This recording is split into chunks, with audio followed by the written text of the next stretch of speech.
Pravin, it's a pleasure to speak to you, and I think you're the guest, one of the guests I'm most excited to speak about this because you do cover the geopolitical aspects of the war very well, especially when it comes to China. So I'm going to ask you a broad question first. What were your expectations when it came to this meeting between Trump and Xi, and what's your analysis of the outcome? So I believe this summit meeting between the two leaders, this was a strategic win, a very big win for China after a gap of 13 years. Let me explain this. Last time when Trump came here, it was in 2017. At that time, the world was unipolar. And at that time, it was all about competition that the Americans wanted to have with the Chinese. If you recall, when Trump, after his visit, he went back to America, he immediately banned the Chinese Huawei and ZTE Telecom from the DoD. And the next year, he signed the National Defense Authorization Act. Not only that, in May 2018, as part of the security competition with China, he renamed the US Pacific Command to US Indo Pacific Command, giving centrality to India. So, the point to make is that 9 years ago, the Americans were determined to compete with China, which is not the case this time. This time, it was all about cooperation. And the evidence of that is something like 20 top American CEOs, they came along with Trump, and Trump even offered the top of the line NVIDIA H200 chips to China, which of course the Chinese are not taking. For the simple reason that they are looking at sovereign AI, they are looking at AI which is immune to sanctions. But here is the point, they're coming and asking for cooperation with China. The Chinese interpret this as that for the first time, the Americans, after a gap of 13 years, they see them as their equal. And this is the reason why Xi Jinping, in his opening remarks, if you remember, with President Trump, he threw a rhetorical question. He said, can China and US transcend the so called Thucydides trap? Now, this is a very important concept, and this concept is deeply ingrained in the thinking of the American leadership. And of course, this concept has been popularized by Thomas Graham, that Harvard professor. And basically, what this means is that a rising power, when rising power and a risen power, which is the reigning power, so there is inevitably a clash between the two, and that leads to war. So the way the American mind or the leaders have interpreted this all along is that we are the reigning power, which is America is the global hegemon, and the Chinese want to replace us. And for the last 13 years, China has been trying to explain to the American leaders that, look, China has no interest in replacing America as a hegemonic power because China does not believe in geopolitics. China believes in geoeconomics. China believes in trade. And when you believe in trade, whether you are a small country or you are a big country, there is always room for everybody to prosper, which is why they've been saying that we both can rise. And now I take you back to 7th of June 2013. And this is the time when he became the Chinese President Xi Jinping. For the first time, he traveled to America and he met up with President Obama, and the two of them had a press conference. And it was at that press conference 13 years ago that Xi Jinping floated the idea of a new model of major country relationship. That means America and China, they can both rise. And the new model was about that if we get past the Thucydides trap, which does not exist because we don't need confrontation, we don't need war, and there is no Thucydides trap because China does not want to replace America at all. That is not China's intention. So this is something unique that they have offered to America at that time. And now the very fact that the Americans are looking for cooperation, and this is the reason that Xi Jinping threw this rhetorical question about can China and US transcend the so-called Thucydides trap? Have we gone past that, and can we have what I had proposed to you, a new model of major country relationship? And as a follow on to that, if you remember what Xi Jinping offered to President Trump was for 3 years, because that is the length of his presidency, constructive strategic stability between the two countries. That means let this be the framework. On this, let the two governments and the two leaders and the businessmen build up their requirements, so it is win-win cooperation for both the sides. And this is precisely all these CEOs who had traveled with Trump, they were looking for. They were looking at trade, they were looking at investments. And as far as the sanctions is concerned, we already know that the two governments had had two rounds of talks before sorting out the sanction business. So the point I'm making is that as far as the Chinese are concerned, what they wanted to achieve 13 years back, they have finally achieved that. And what they see is that there is great possibility between the two great powers if they are well past the Thucydides trap. And this is, even today I saw a lot of remarks on the social media. Very top analysts, government officials of America, they still talk of this, that the Chinese want to replace us, Chinese want to become number one. Chinese are not interested in that, because Chinese are looking at trade. And when you talk of trade, as I said, all countries can rise. So a big strategic win for China, and a great possibility for the two countries as long as Trump is the president. So I reject this whole idea that the talks have failed.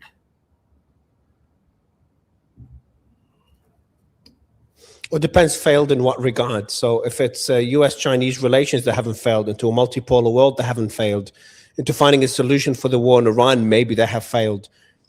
So I think when you look at whether something has failed, it just depends in what context. See, and what the outcome, is, what someone was hoping for. Yeah, let me now come to Iran. Now, as far as Iran and the war in West Asia is concerned, first let me reiterate what I just said, that if there will be cooperation between the two great powers in the multipolar world, that means they can look at together lot of issues in the world, global concerns, global issues, and perhaps even resolve them. Now I come to the war. See, as far as the war is concerned, whatever the American side may say, the Chinese are sticking to precisely the visit of the Iranian Foreign Minister Araghchi that we have discussed earlier. He had gone to Moscow, met up with President Putin. He had come to China, met up with Wang Yi. And both the countries and the leaders, they supported Iran's new post-war regional framework. So that framework stands, and to just simply flesh out, perhaps for your viewers, what exactly that framework, the key elements of that. The framework obviously are, as far as the security architecture is concerned, the Chinese have proposed to the Iranians, and they fully support if there can be an indigenous solution to the security than having alliances. Alliances basically meaning the Americans being in West Asia. And then on top of that, the other aspect, if you see, is about Hormuz. Now, here the Chinese and the Russians have very clearly backed Iran's sovereignty over the Strait of Hormuz. Now, as far as the toll is concerned, whichever way you want to call it, this is something that the Chinese will not get into. This is something between Iran and America, perhaps with the mediation of Pakistan.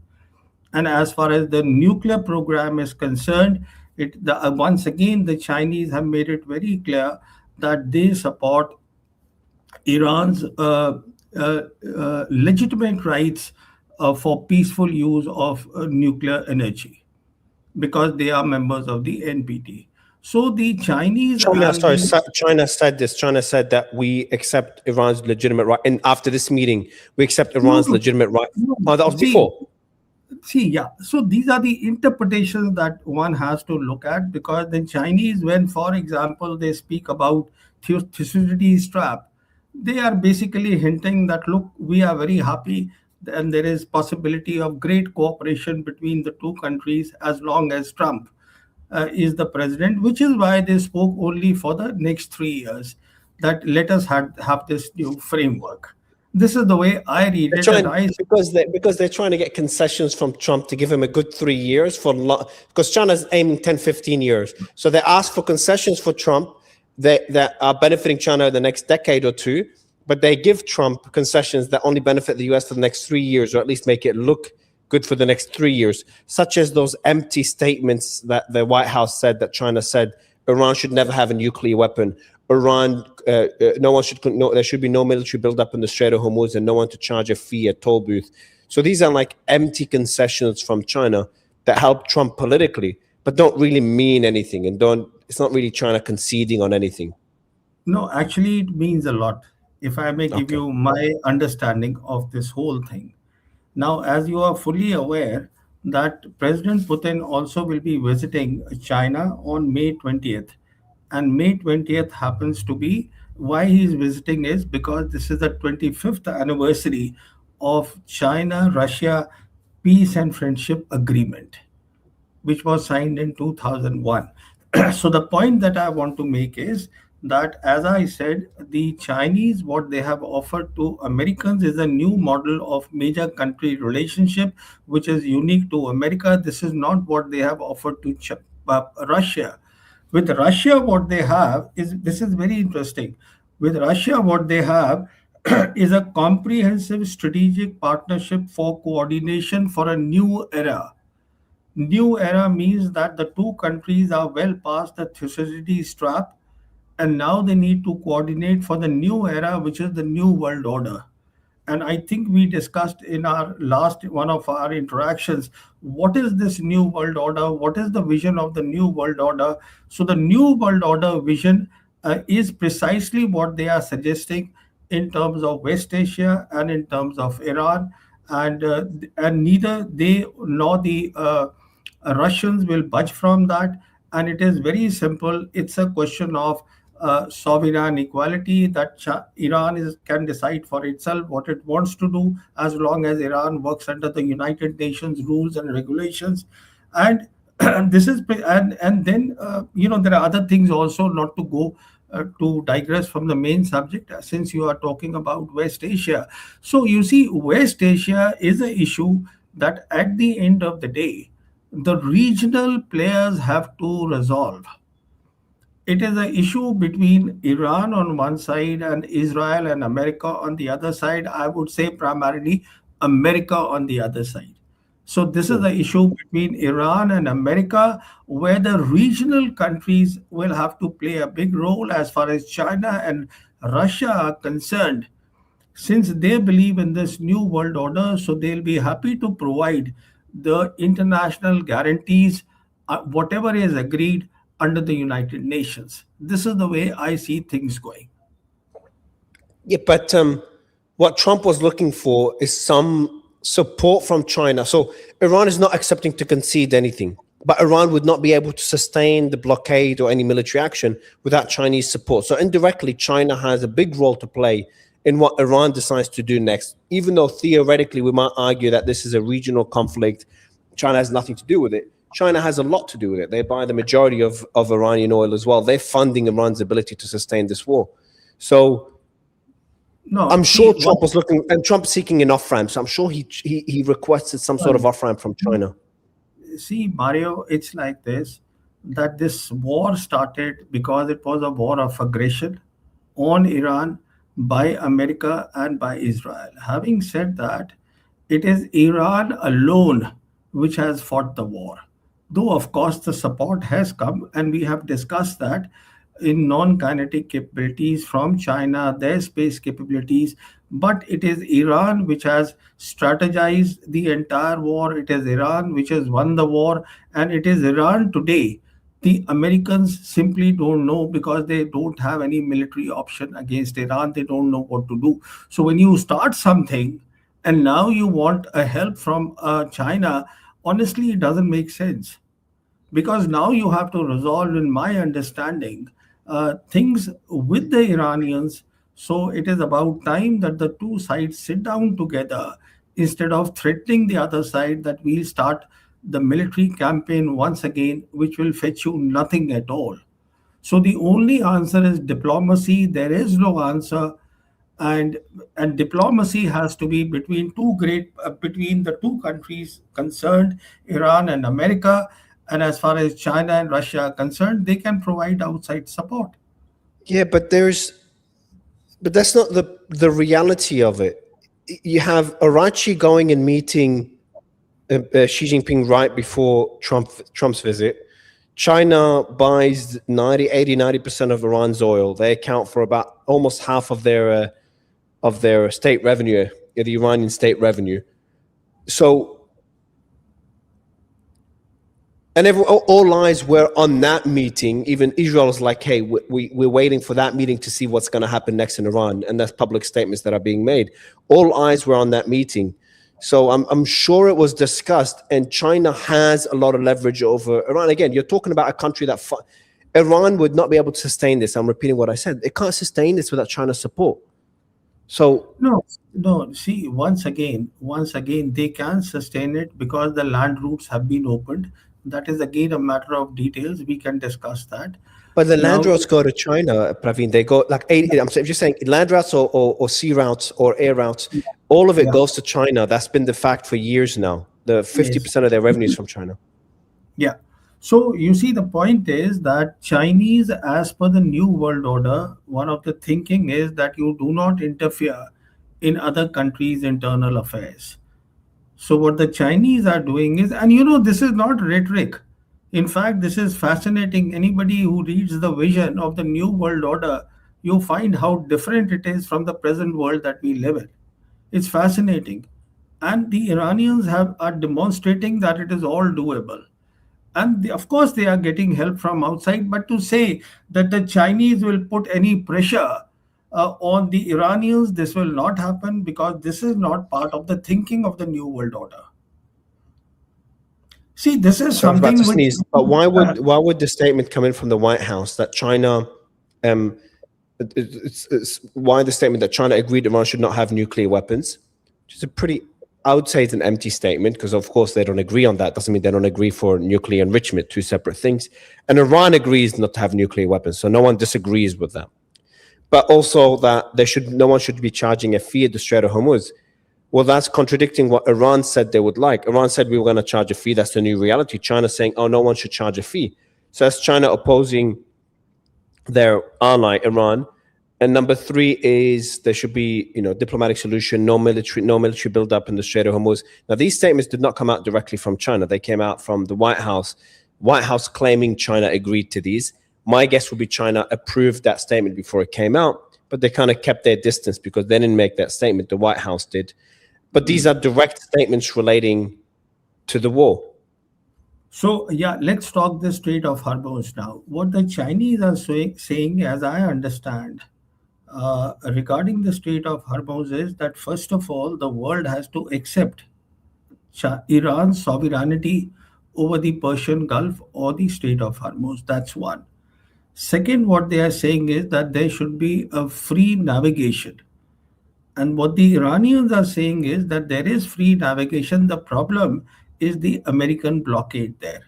And the third thing, what you're saying about the toll tax is that, yes, Chinese would have said that there should be no toll tax. But the point is, the Iranians are now talking about that perhaps they are looking for the money for the security or for other aspects, the management that they are doing with the Omanians. So you see, you can give it any other name. You see, but I don't think that if Americans decide seriously to negotiate with the Iranians, then perhaps as far as the toll is concerned, that thing, even some understanding could be arrived at. But there will be Well, no it doesn't. understanding. But Iran is making a clear statement that this is the new reality. It's not like there's a negotiating position. For the reparations, they say it's our position, we want reparations. But for this one, created a website, sent an agreement, announced it to their people as if it's a new reality. It's very hard to walk back something you've announced to your people as something that's already a reality. Not, hey, this is a negotiating position. So we'll make the No, no, regime, we'll make the Iranian government look very bad for their no, no, no. people. I understand precisely what you are saying. My point is, let serious diplomacy begin. There will be certain things on which the Iranians will be adamant. They are the red lines, and certainly sovereignty of Strait of Hormuz is their red line. Now they are not budging from that. Now the only issue is how do we resolve this management of the Strait of Hormuz, which is right now with the Persian Gulf Management Authority, which is being run by Iran and Oman. So Mm, that is something. This and along with the nuclear. Now you see, for President Trump to publicly say they will not have nuclear weapons, the point is, they it's a different thing altogether. From mm, saying that they are the members of the NPT and what is legitimate under that, of course they can have, but they're not mm. saying that we want nuclear weapons. Yeah, well, So that's my that's why I point said is, this one's my not significant. yeah, yeah. My point is, Mario, that instead of trying to get the Chinese to put pressure on Iran, which will not happen, because this is the thinking of the present world order, where President Trump orders one country, you can't buy oil now. Okay, I'll give you a waiver for 11 months. I'll give you a waiver for 8 months. The Chinese don't do that, and the Russians don't do that. But then Because, why? yeah, So, but I want to press again. Then yeah. why would Xi, according to the White House, why would they say President Xi also made clear China's opposition to the militarization of the Strait, and which is it also includes Iran. Iran and the US have both militarized it, and any effort to charge a toll for its use. And then it also says, and he expressed interests in purchasing more American oil to reduce China's dependence on the Strait in the future. So this is assuming China approved this message, which again, I would say they approved it. The White House wouldn't put a statement that China didn't approve right after the meeting. Why would China approve a message for the US to put out saying, hey, Iran should not charge a fee at the Strait of Hormuz, and we're going to start diversifying and buying a US oil? It looks, assuming that they'll deliver on these promises or these statements. But if these are true, China did this and will deliver on this. This is literally China saying we will not rely. No one should charge a fee at the Strait of Hormuz, and we will no longer depend on the Strait of Hormuz, No, and see, depend instead on the country that's the aggressor. right. Maria, I would see it a little differently. The way I see the thing is that whatever President Trump has said, the Chinese have not responded to that. And Mm. Chinese have not given out their side of the story. And the reason, in my assessment, why they have not responded to that is because they have had a good summit meeting between the two leaders and they don't want to unnecessarily spoil that. But what is the reality? The Iranians would know, the Chinese know, and President Trump knows within himself. So as long as the Chinese do not react to whatever President Trump say, does not mean that President Trump is saying all truth. Yeah, so Trump didn't say this. It's the White House directly. I'm not saying it means it's true, but Trump obviously has a habit of just saying just whatever he believes. But when it comes out as an official White House statement, it came out while Trump was still in China. So Trump didn't leave China yet, and it came out. That's Yeah. what makes it more official than a random Truth Social post by Trump.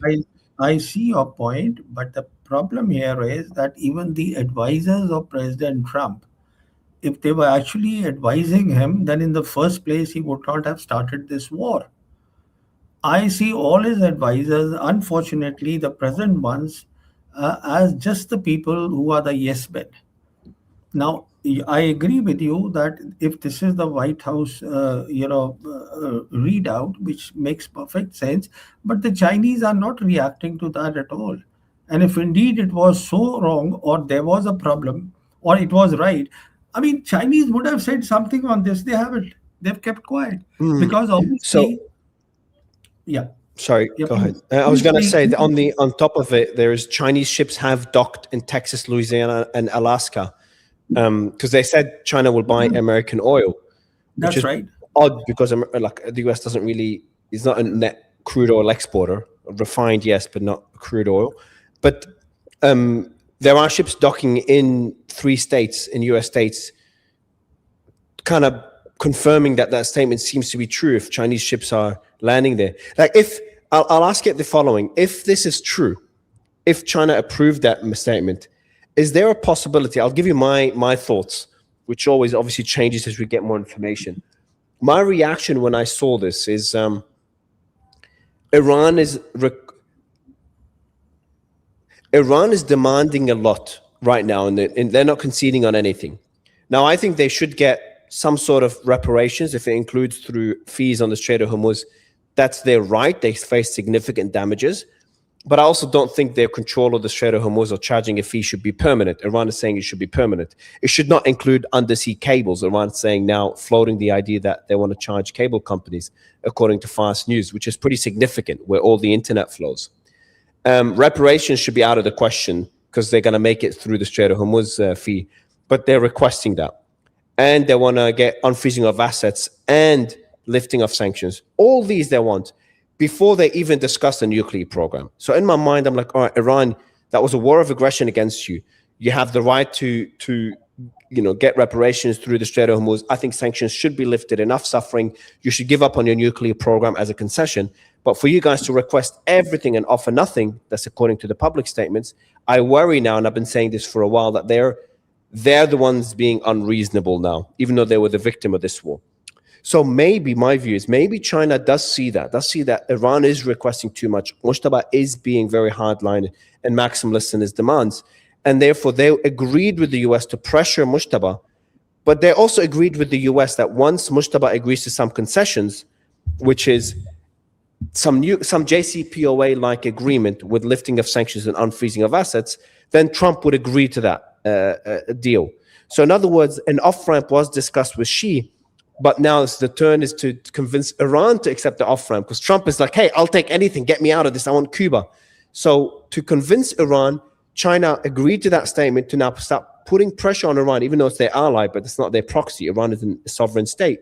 So those statements and them buying American oil is their way to help the US to pressure Iran to accept Trump's concession, which is good for Iran. I think if the deal includes lifting of sanctions, it's good for Iran. That's how I see it, which is a good thing, because then it leads to a peace agreement finally. It's obviously based on a lot of assumptions, but that's what I deducted from that statement. So basically, what you are saying is, and I agree there with you, what is required is not you and I discussing this. What is required is a series of diplomatic talks, and which is what had been proposed by Iran, that let's do it in 3 stages. The point is that whatever publicly they are saying, once the two sides sit down, see, the nuclear thing will be the last thing that will be discussed as far as the Iranians are concerned. And they've already given out that, look, this is the way we want to talk, the whole thing. But for that, diplomacy is required. And repeatedly, Arakchi has been saying that there is no military solution. The solution is diplomacy. So forget about what they are publicly saying or what the White House is saying. Why don't the two sides come together and start talking face to face? Something that they started on 11th of April, and then within 21 hours, JD Vance and his team, they just walked out from Islamabad. So there is a requirement for diplomacy. War is not the answer. And even in Delhi, Arakchi said the same thing, that we are all for diplomacy. We won't talk. He cannot be saying it, hinting more than this, that look, let's sit down and talk. All these things will not be resolved in one go, but what the world requires is certainly that the Strait of Hormuz should open, that the Americans lift their blockade, and as far as the Iranians are concerned, they allow free passage for the commercial vessels. And here, Free once as again, in, when you say free, you mean no, free, no fee? no, we don't know that. So let's sit down and talk. This could be the first thing that needs to be talked, because they are saying that we'll allow the ships, but we won't allow the ships of the enemy. They are referring now to America and Israel. So, or maybe one or GCC countries as well. They are hinting that UAE, they are hinting that. So, what I'm saying is, There's a need to sit down instead of looking at Chinese and asking the Chinese that you put pressure. This is not the way the Chinese will function, or the Iranians would want them to function. You know. Mm. I want to go back to the mentions of the Thucydides trap. So the Thucydides trap is essentially when a rising power is coming up, like what back in the day it was Athens against Sparta, if I understood correctly. The goal is to make sure that there is no. Mainly, it's about as the incumbent power not to have, not to be fearing the rising power, and therefore that fear could lead to a clash. So in this case, I think what China's attempt here is to do is to show them as a rising power, but to try to ensure the US does not fear them. And the talks about cooperation and a multipolar world, maybe they mean it, maybe they don't. But I think the main goal and what China's really worried about, and has been since whatever 10 years now, since they first mentioned the Thucydides trap, is to make sure that the US never sees China as a threat. That is China's obsession right now. Because if they do, then that could lead to a clash. They do have a red line, though, and I talked about the White House statement. I will talk about the statement from China. The statement from China. Can I just comment on the Thucydides trap? Now, this is important. And the important part is that Alison Graham, professor, he says he has examined 16 cases over the last 500 years. And he's found that in 12 cases, it leads to war because the rising power, because it wants to displace the reigning power, which is in this case America, and the clash is inevitable. This is his thesis. But the important thing that he also misses is in his whole case study of 500 years that both the rising and the reigning power, they were talking about spheres of influence. They were talking about military power being paramount. This is an exceptional case where the Chinese have military power for deterrence, where the Chinese rise is about their economics, where it is about trade, and which is why the Chinese have repeatedly been saying for the last 13 years that when we talk of trade, that means any country is free to do trade with any country, so it doesn't step on the toes of the other country at all. And that is what they are doing with the Belt and Road Initiative countries, something like 145 countries of 139 in the world. And that is what they are telling the Americans: you want to be the hegemon, you stay the hegemon. We have no issues with that. But there is enough room for both of us to grow. We don't have to fight. We don't have to get into the Thucydides trap, which is why Xi Jinping called it the so-called Thucydides trap. This is the wording, because they don't believe in the Thucydides trap. So this is the American thinking that somebody wants to come and take their number one position. So that is about the Thucydides trap, and this is something I have noticed that senior people in the American dispensation, they don't seem to understand what is China's rise about. And I'm even surprised that Alison Graham, who has been and he's been invited to China so many times, but he is still not maybe reviewed his whole thesis looking at China and America in the light of Thucydides trap concept that he is talking about. Does his analysis conclude that there will be a clash? Does he assume there will be a clash between the US and China, or no? The clash will only happen over Taiwan.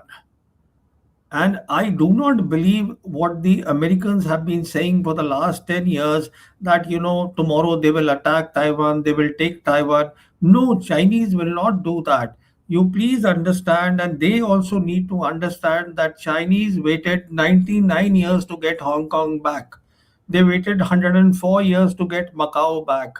And why should they go and attack Taiwan, which are their own people, and the Taiwanese are working on the mainland? Their only problem is that if Taiwan wants to declare independence, or they get that, the push from the Americans, lot of weapons, and the Americans say that you declare independence, that is unacceptable to China. China, in my understanding, does not want war because China wants to continue with what it is doing. And what China is doing is two things. China is looking at rejuvenation of the Chinese people, which is improving their lives. And China is looking at what it calls the community of a shared future for mankind. What this means is the global south countries where the Belt and Road Initiative has gone, so it wants to improve their lives. Because by improving their lives, it has influence over those countries, and they then are they are sensitive to Chinese core concerns and Chinese foreign policy. So a clear distinction has to be made between spheres of influence, which has to do with geopolitics, and influence which has to do with the geoeconomics. So, if this distinction is understood, then the Americans also will understand that look, as far as economics is concerned, and now coming to the economics part, now please see where China stands today. China today makes more cars than America, Japan, Germany, and South Korea put together. Chinese Wow. shipping shipbuilding is 200 times more than the US. Then Chinese today are the leaders in green technology, undisputed leader.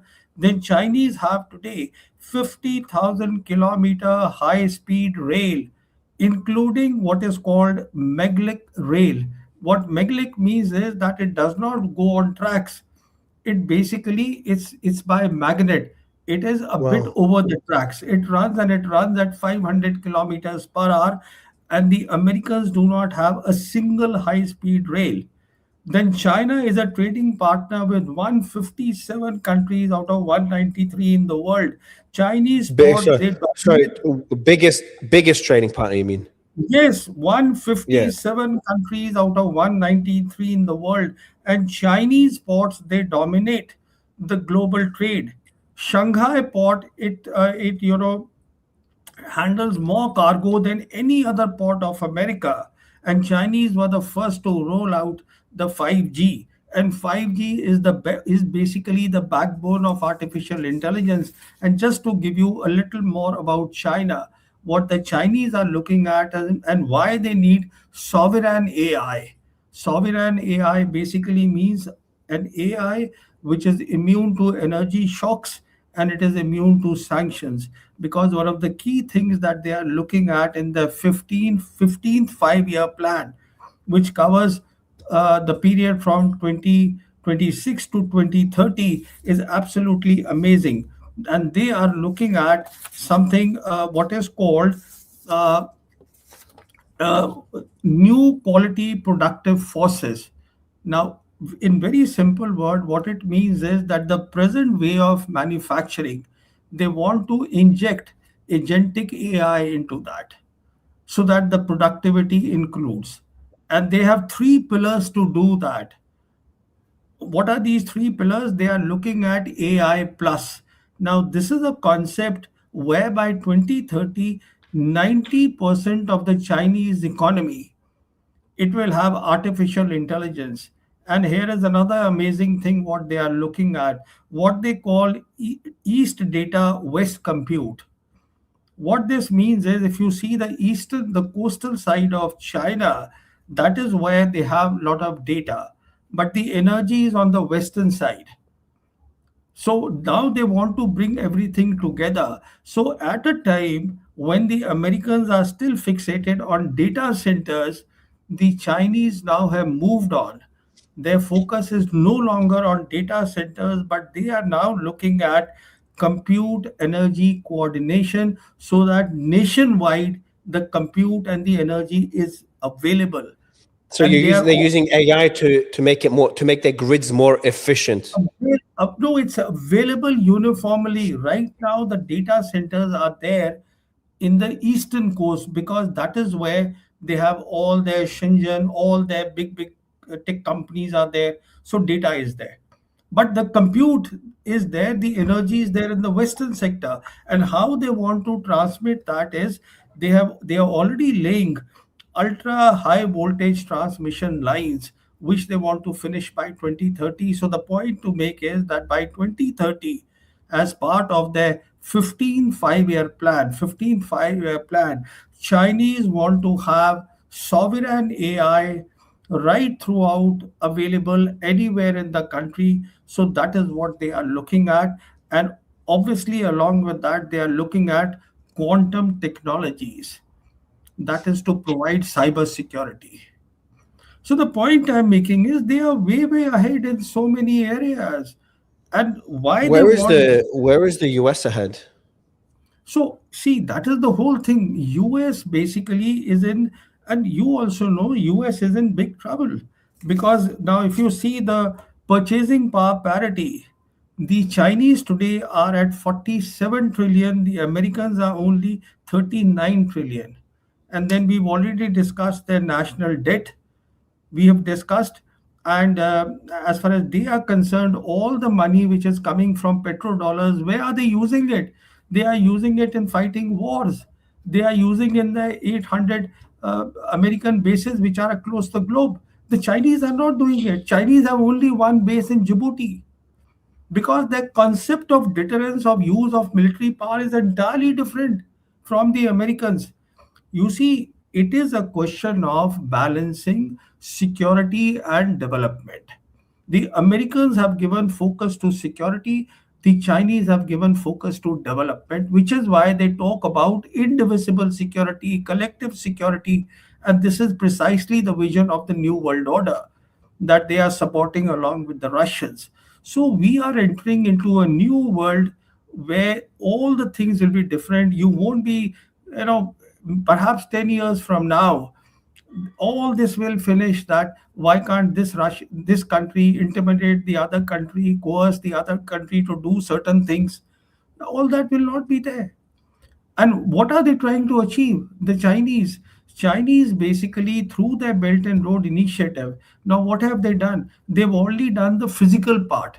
$1.4 trillion they have spent in these 145 countries where the Belt and Road is gone, in building their ports, in building their railways. And what are the ports doing?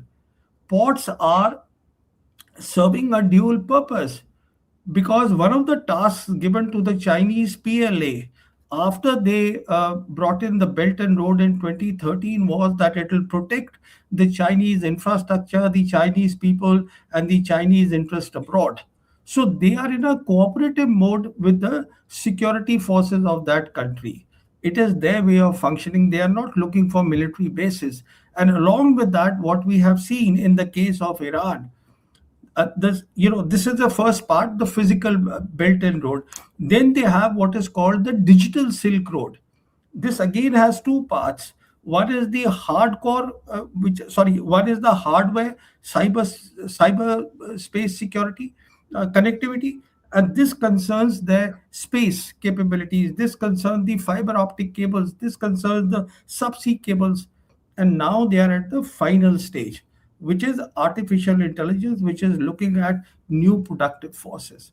So what I'm saying is, this is a vision, and they are working towards that, and they certainly would welcome cooperation with the American companies, because for the American companies also, they are looking for trade, they are looking for investment. For example, 40% of the American chips, the market is in China.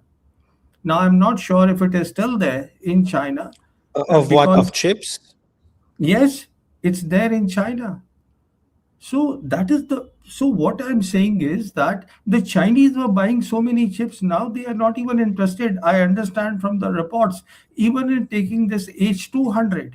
I mean, of course, today Nvidia has far more advanced than H200 chips, but they don't want that, because now Huawei is working, and they are looking at sovereign AI, as I said, because they are at that final stages of injecting artificial intelligence in everything, in bringing in the economy, in their administration, in the education, everywhere this will come. This is what they aim to achieve, 90% of that by 2030. So Mario, when you look at the vision, it's amazing what the Chinese are doing. They're not fighting wars or intimidating people or exporting ideology. In fact, one of the concepts that Xi Jinping has, that is called the Global Civilizational Initiative, which basically means that let's have respect for every culture, let's have respect for every civilization. So that is where we are. It's crazy they have 45 to 50,000 kilometers of high speed rail and the US has zero. That's Zero. crazy. Yes, absolutely. I want to ask you again on the Thucydides trap, because that's obviously Yeah. the big worries that there'll be a war between China and the US. So for the Thucydides trap to be avoided, what you need is you talked something about the spheres of influence. Would a spheres of influence strategy work, or no? That could lead to clash, where China has their own sphere of influence and the US have their own sphere of influence. Is that a good way to approach China's See, growth, or no? no, Because right now no. China's struggling to build their sphere of influence because the US has surrounded them. No, no, China is not looking at spheres of influence, and what perhaps you are referring to, as far as West Pacific is concerned, they are looking at deterrence, and they already have deterrence there, which is why for the last 10 years, or at least since 2014 actually. 20, I mean, we are expanding the subject. 2014 is when the Americans realized that the PLA was, they could do all that the US military could do, and which is why the Pentagon came out with the third offset strategy, which was basically to take on the rise of the People's Liberation Army. Now, we have seen in the last 10 years all their Indo-Pacific commanders of the Americans, they've been talking of that, look, there is an imminent threat of China to Taiwan. And why they do that is very obvious, because they want their budgets, because they have a lot of investments to make. It's so obvious, because as far as the Chinese are concerned, Chinese already have achieved deterrence in Western Pacific. So the Americans can't beat them, and they've done a lot of war gaming and come to this conclusion that, because the you see, it's logic. Chinese are fighting on their home front, and Chinese have enormous capabilities in space, enormous capabilities in cyber, and the Americans have to come from a distance, even when they have the bases here. You see what's happening in West Asia. The aircraft carriers, they are coming from a mainland, from America, which is not the case with China. China only has to sit and fight if there is a war, and the only reason for the war can be Taiwan, nothing else. And in fact, I heard, or maybe read, President Trump also say that he's still not made up his mind about giving the weapons to Taiwan. See, what has happened is that the Taiwanese government on 8th of May this year, I'm talking of 8th of May, the Taiwanese government, they have approved buying $25 billion of arms from America. And now President Trump says that he hasn't made up his mind whether to give the arms to the Taiwanese, and he'll speak to President Lee. He'll talk to their president, and then he'll make up his mind. And obviously, he's unlikely, or if he'll give, it will only be token, because he also doesn't want to jeopardize his relations with China. Because let's get one thing very clear, what should be his top priority? His top priority has to be the Arctic Ocean, because he's insecure right now in his own home base. At this $1.5 trillion that the Pentagon is asking for from the US Congress, which is a huge raise. The present budget of the Americans, the defense budget, is around 900 billion. That means a raise of 600 billion, 1.5 trillion they are That's asking for. crazy. And why are they asking? Because this has to go, a lot of money will go in the Golden Dome, because they are insecure right now in their own home base. And which is why when Trump came to power, the Western Hemisphere was given the top priority, and he wanted Greenland. So you see, that is where he has to basically focus now, which is why he's looking for good relations with both with both Putin as well as Xi, because he seems to realize the world has become multipolar, and there is no way that they can remain the global hegemon, and therefore they might as well have their influence, whatever is there in the Western Hemisphere, according to the Monroe Doctrine that was there in his national security strategy that came out.